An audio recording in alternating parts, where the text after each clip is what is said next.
One of the questions we're often asked when we're coaching or mentoring or training people on missional community is, what should I do in my meeting? What does a typical weekly meeting look like? Now, before I go into that, I want to at least be clear, a missional community is not a meeting.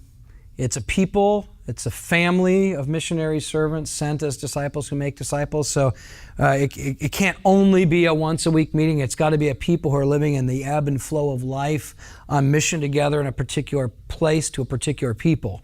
So we want to make sure we keep that in front of us as we discuss this. But with that said, you will have meetings. You do need to get people together. You do need to do things together with people. And the tendency can be for many is that you just start doing a weekly meeting as part of your missional community's life, and the missional community meeting becomes this stagnant thing. You just do the same thing week after week after week without thinking about it. You know, you get together, and our group just always gets together and has a meal, and then we hang out, and then we might have a little study, and then we go. And so you just keep doing it over and over again, and you fall into the trap of just running a program again instead of leading a family of missionary servants to make disciples. And so I want to encourage you as we have this conversation to keep in mind the metaphor of family or the identity of family, that just like a family shouldn't always just do the same thing all the time, they do what's needed in accordance with the family's rhythms of life, with the people who are in the family, with the maturity of the kids and where they're at different stages. I remember when our kids were much younger, we could get a whole lot done at the dinner table because we were feeding them all. So the whole meal was us feeding. You're going to have a bunch of significant conversations about the Bible at the dinner table with kids. But as they get older, we've been able to change what we do at the dinner table because of their maturity. And so the same thing is true for a missional community. You've got to think about the way a missional community meets in accordance with several key things. So I want to walk through some of those things first of all, as you think through what should our missional community do in its meeting time. And I would recommend minimally you try to at least have a once a week formal time together. I think that's probably wise, though you may have seasons where it's not nearly formal at all, but we'll talk about that. But get some consistency of time together. That's going to be really important. So keep these things in mind. First of all, keep in mind the rhythms of the culture that you're working to reach. So the rhythms of the culture that you're reaching.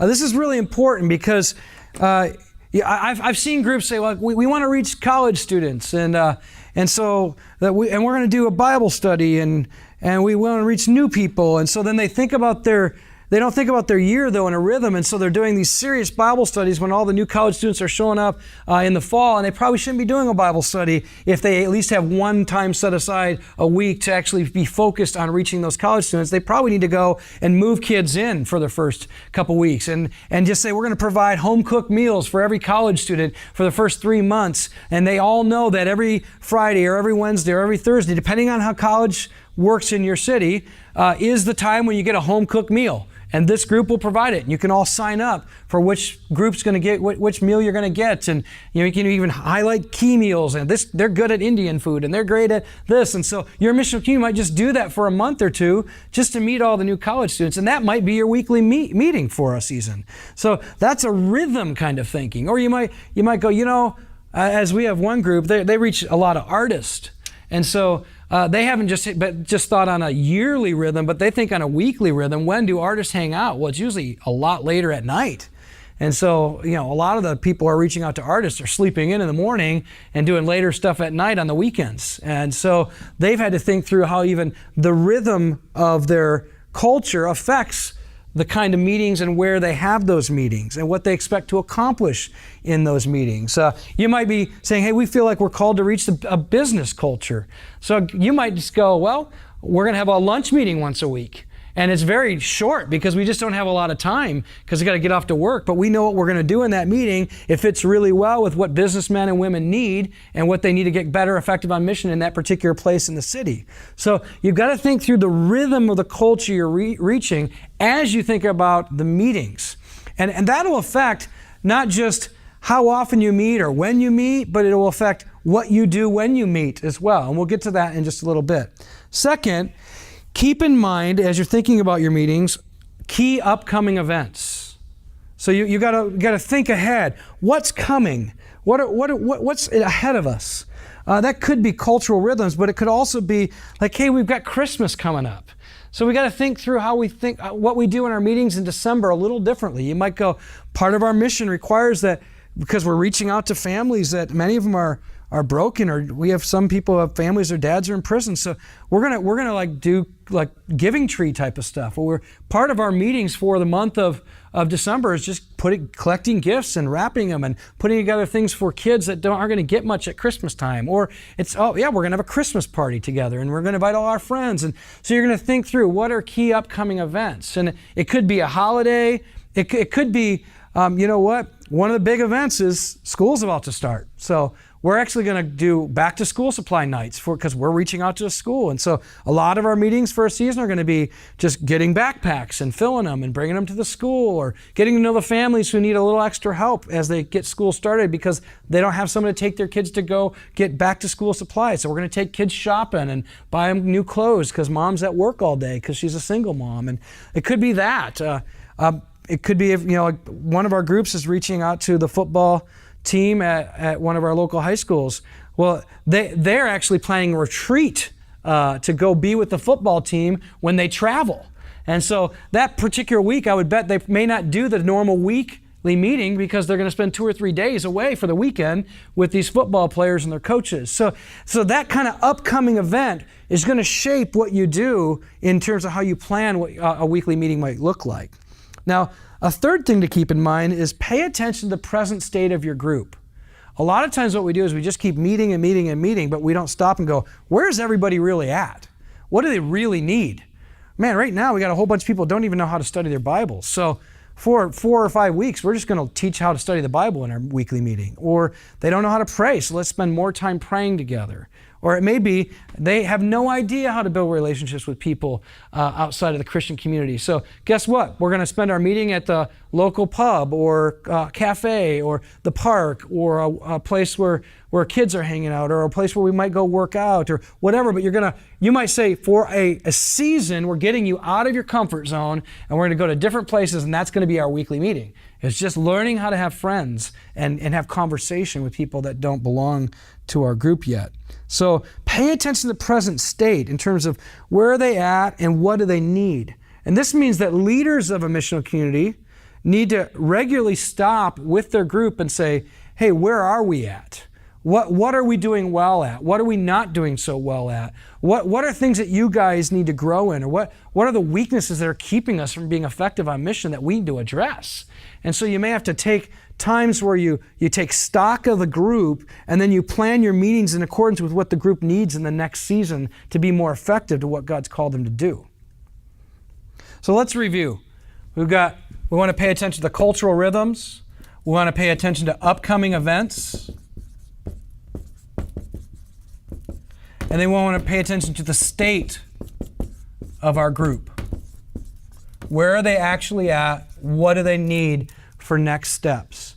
And then 4, I want to encourage you to keep in mind there's a kind of a breathe in, breathe out rhythm that you'll find in your missional community, where there's times you say, we got to care for each other, we got to build each other up, we got to get people refocused on some things. We got to pay attention to the unhealth that we're seeing in the group. That's going to be a breathe in time. We got to focus a little bit on us for a season to help us get healthy again so that we can then breathe out. We can begin to focus on how do we reach out to people again. And you'll find, depending on the kind of mission your group has adopted, that these seasons will be necessary in differing degrees of time. So like if you're in an area where it's really tiresome, there's a lot of hard work going on, and you've been under a lot of spiritual attack, you might need a little bit longer time to breathe in, care for each other, kind of regroup, build each other up, even say like, hey, for a few months, just so you guys know, we're not like just saying no to the mission, but our meeting every week is going to be a lot more about how do we check in on how we're doing. We've got to maybe spend more time praying for each other. Maybe there's some marriage problems we've been experiencing. We've got to really breathe in and care for each other, because it's kind of like we've been out on the battlefield and we need just a little retreat moment to kind of build us up again in Christ. And then we're going to, just so you know, we're going to breathe that out again because we still have work to do. So you may have a season where you're in a breathe in meeting time, And then you can go back to a breathe out meeting time. And sometimes those actually connect with the rhythms of the culture. Like I know for me, our missional community breathes out during the summer, try and get people out, meeting more people, connect with more people, because we're in the Northwest, as you guys know, and that's when people are outside. And then we want to try and use the more winter, dark, rainy, gloomy months to breathe in. Partly because I think people are going to depressions anyway, living in the Northwest, but two, because there is a reality that by then we might have new people that have come to faith, and we need to now kind of help them get established a little bit more in their faith so they can be ready to start to share with others. So pay attention to that rhythm of breathing in and breathing out. Another thing to keep in mind is the size of the group, because that's going to determine what you can and can't do in your weekly meetings. If you've got a really large group, please be mindful of the fact that you're not going to be able to do everything that a smaller group would be able to do in a weekly meeting. You might just be happy to go, we ate a meal and no kids killed each other. Like, that was great. We experienced family and no murder. So you have to be realistic about the size of your group. And this is also in some ways like a breathe in, breathe out reality, because the groups will grow, they'll swell, and then you'll send people out to start another one and they'll get small. And then they'll swell and they'll get small. And so that's rhythmic in nature. And it's okay to be honest about what a large group can actually pull off in a weekly meeting. But don't be unrealistic, because you'll just lead yourself to a lot of frustration. And you'll have, and I'm one of those guys who'll be like, man, like we got nothing done tonight. And it felt like all we did was hang out and eat and talk, and everybody left. And you're like, what are we doing? Like, are we wasting our lives in this? And it's like, no. That's the reality of your group. It's like there are times when I go out with my family and my expectation of my wife and I and the kids, and if they bring friends, is very minimal. Like, we're not going to get a whole lot done, especially if each one of my kids brings one of their friends and we go out in the evening. We're just happy to have made it out, got some food in their bellies, laughed a little bit, and got home. Like, that's a miracle, and that's okay. We have to think the same way about our meetings, to say, don't try to expect a large group to get a whole lot accomplished in a 1 or 2 hour meeting. Be realistic about that. So keep that in mind. And that would be the next thing I'd say is, as you think about the size of the group and what you can do, be realistic. Just give yourself the freedom to not try to do too much. I've met with groups and they'll say like, well, okay, how are you getting discipleship of your kids and discipleship of all the adults and hanging out with unbelievers and serving the needs of the community, and how are you getting that all done in like a once a week meeting? How can you ever pull that off? I go, we can't. If you think you can pull that off, you're going to kill yourself. Like, just have one objective, maybe 2 at the most, and just go for that and do that really well. Because here's the deal, I want to make sure you hear this. Being together consistently, loving one another, caring for one another, that's part of being the church. Don't discount that as though that doesn't matter.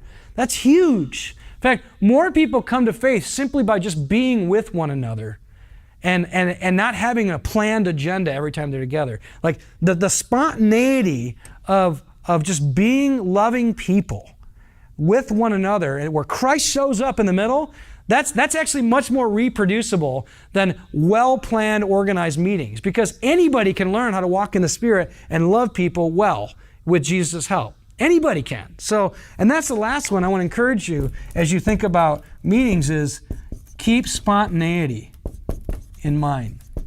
You've got to be spontaneous. And what I mean by that is be willing to set your plan aside. You may come to one of your weekly meetings and you're maybe eating a meal together, which I recommend if you can do. Try to eat a meal together. It's a good thing. But someone may just break down at the table and tell you they just found out that their husband's leaving them or cheated on them. Well, at that point, you don't go through your plan. This is the plan. That's the meeting plan for the night.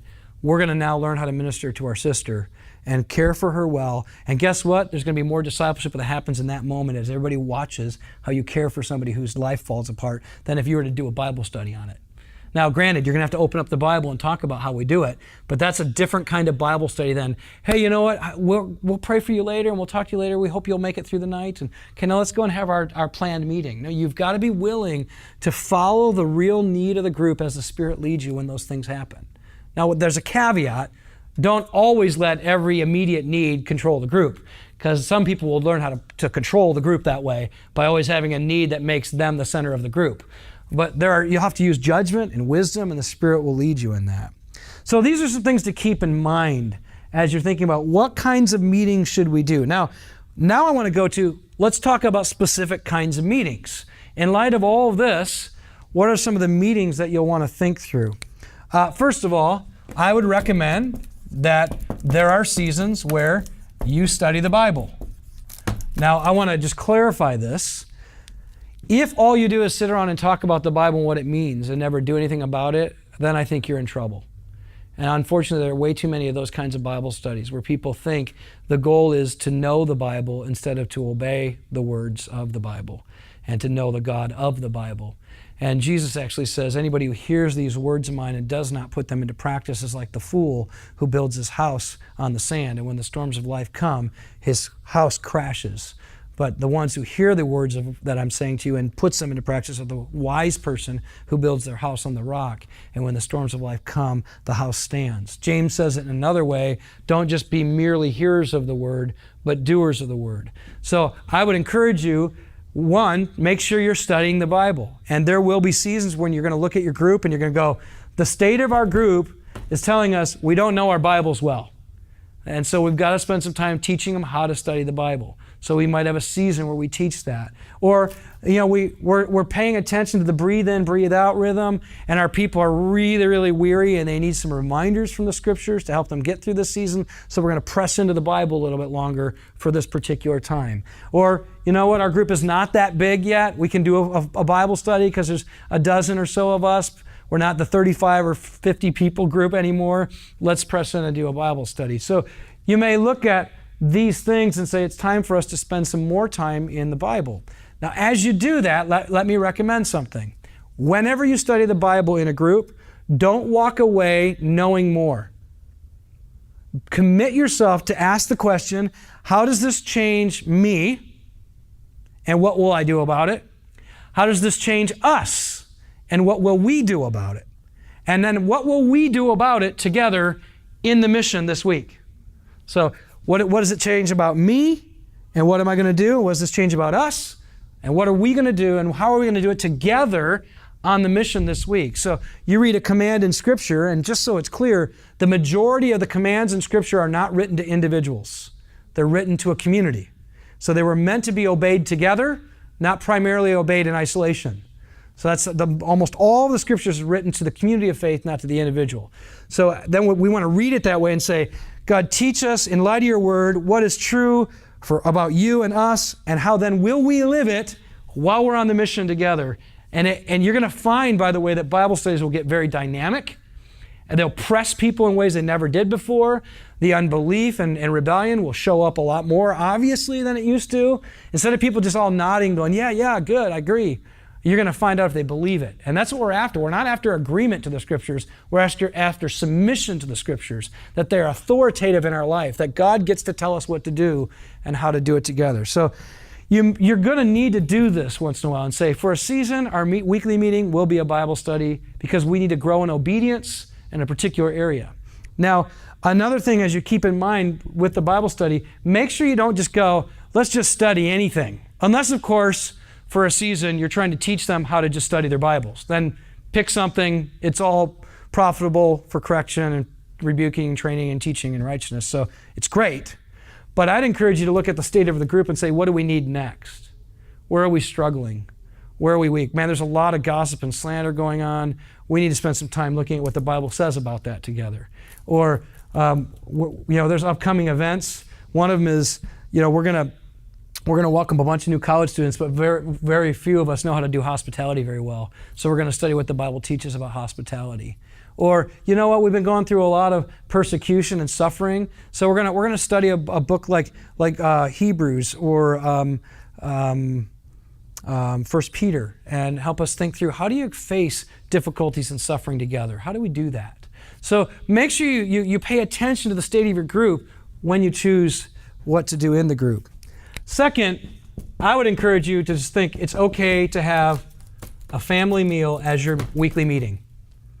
Just give yourself permission to get together, eat a meal, break bread together, remember Jesus, love one another, be good family. Like you might just need to do that for a season because no one knows how to eat together. I remember after one of my trainings, a woman came up to me and she said, I think there's something wrong with me. And I said, why? She goes, I don't eat.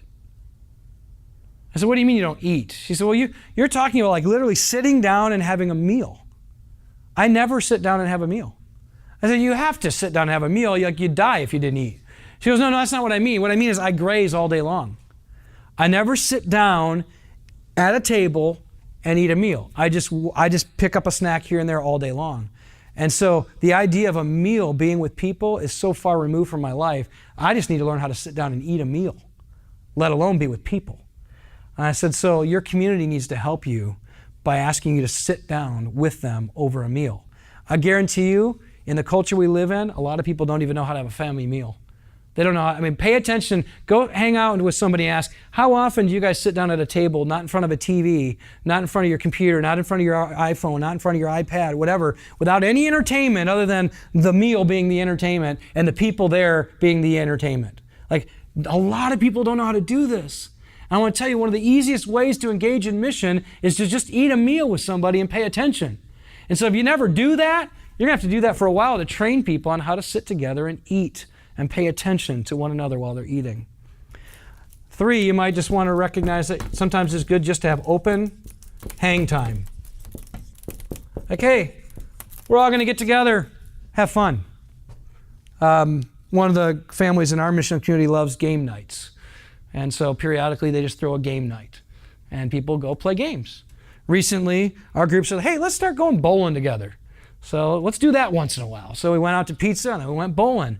And we had a great time. And we got to bring some people that aren't a part of the community yet, but desperately needed community. We got to bring them out bowling that night. And that was our meeting. And someone might go, oh, we didn't have a Bible study. No, we actually obeyed the Bible this week. That's a good Bible study. We're being faithful to what the scriptures command us to do. So give yourself permission to have open hang time as a meeting. And I guarantee you, people are going to actually have fun. And Christians should have fun. It's okay. In fact, that's another thing we might want to train. Just like people don't know how to eat together, a lot of people don't know how to be Christians and just have fun together. In fact, they almost think it's not sacred, it's not godly to just go have fun. I remember early on in the beginning of Soma, a bunch of us got together on almost a weekly basis and played Settlers of Catan.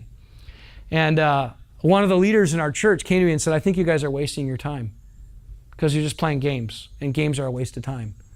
And I said, no, absolutely not. The time that we spent together with all those guys and ladies that were playing built trust, built relationship, led to many, many other conversations about many other things because we had fun together. And if you can't have fun together and laugh together, I guarantee you it's going to be really hard when you have to correct one another and when you have to rebuke one another. If you don't have that kind of playfulness in your relationship and it's always serious, people are going to get weary of the serious nature of your relationship. They've got to have fun together. So sometimes just a hang time. Also, keep in mind, sometimes just special events are the meeting. And there's all kinds of them. Birthday parties, anniversaries, baby showers, celebrating holidays like 4th of July or Christmas or Thanksgiving. It's okay to celebrate. Not just to play, but also celebrate. And celebration should be a key aspect of your life together as a family on mission. So use those special events. See them as very important. Do them together. That's what family does. I want to give you another thing to think about in terms of meeting, and that is think about recalibration in your meeting. Now, let me explain what I mean by that. Sometimes you need to shock the system. Our missional community more recently realized that we're just getting kind of in the rut of just every Wednesday night is what we do. We go to have a meeting, we eat a meal, we hang out, we pray, we might study, and it just became kind of a weekly rut. And the good news is we're coming up on the summer, and the school that we're reaching out to, it became apparent that one of the ways we need to care for that school was just to kind of provide a cookout on Friday night for some of the families that we're trying to serve and reach there. And so in our group, we said, we're going to move from Wednesday night to Friday night. And I thought it was going to be like one of those easy slam dunk conversations. Everyone's going to go all right, no big deal, mission makes sense, change the meeting for the sake of mission. And immediately it was like, wait a minute, we want to keep our Friday night open for who knows, like a date night or a special event or whatever. And we said, no. The mission that we're on demands that we readjust the meeting for the sake of reaching some people that are going to be at the school on Friday night eating out, cooking out.